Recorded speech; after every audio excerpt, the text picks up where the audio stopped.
sering ditanya teman-teman, walaupun Abi udah sering, mungkin udah sering jawab, cuma mungkin karena momennya pas lagi Lebaran.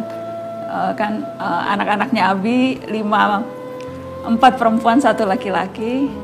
Yang perempuan yang nggak pakai jilbab cuma Nana. Dan Nana tahu, Nana sering ditanya, Abi juga kemudian sering ditanya soal itu.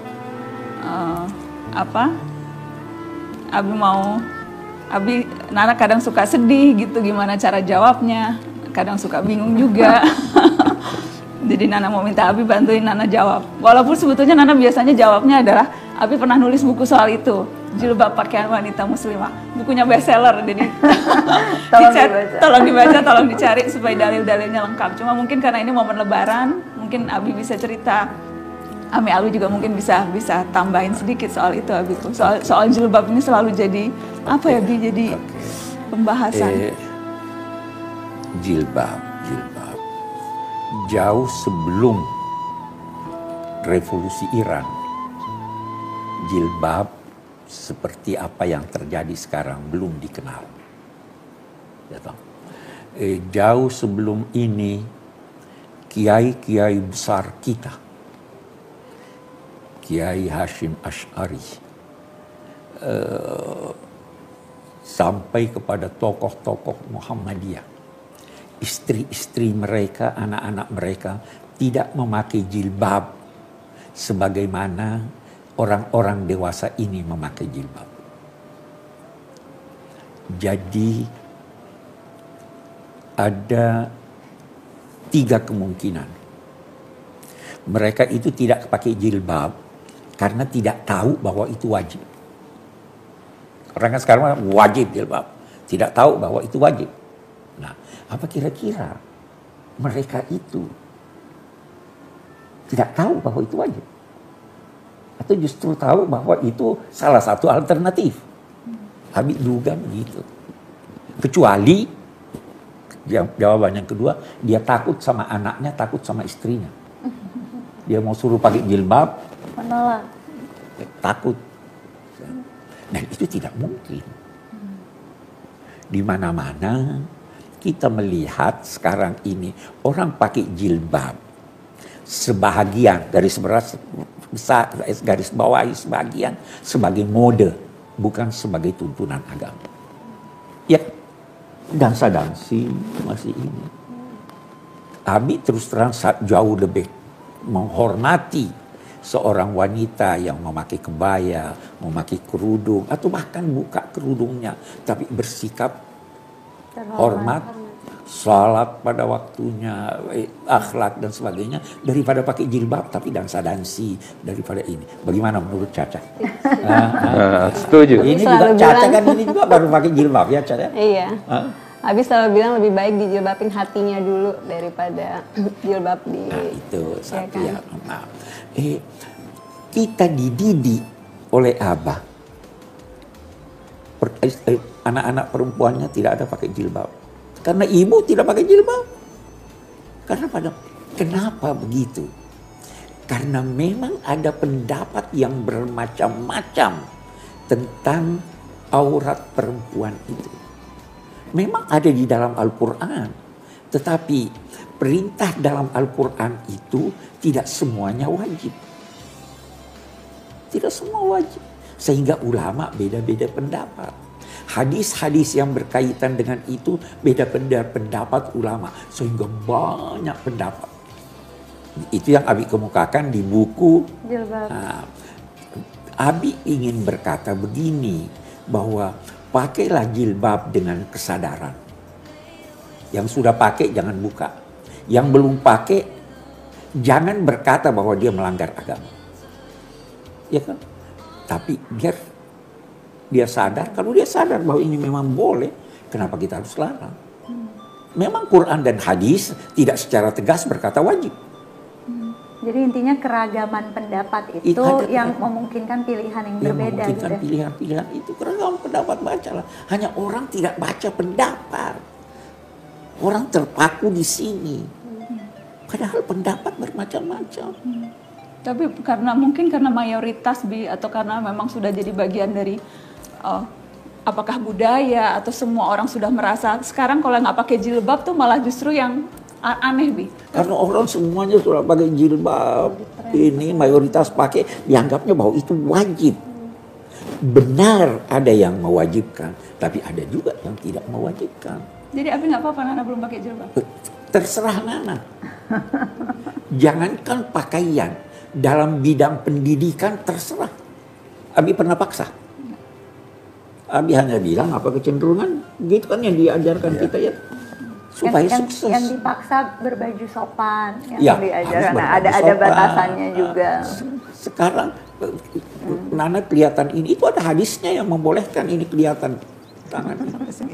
Ada hadisnya. Baca, orang tidak baca. Orang tidak baca. Sehingga itu tadi, orang bodoh itu paling banyak mengingkari. Oh ini tidak benar, ini tidak benar. Tapi orang yang luas wawasannya, dia akan tahu, oh ini ada jalan, ini ada jalan, ini ada jalan.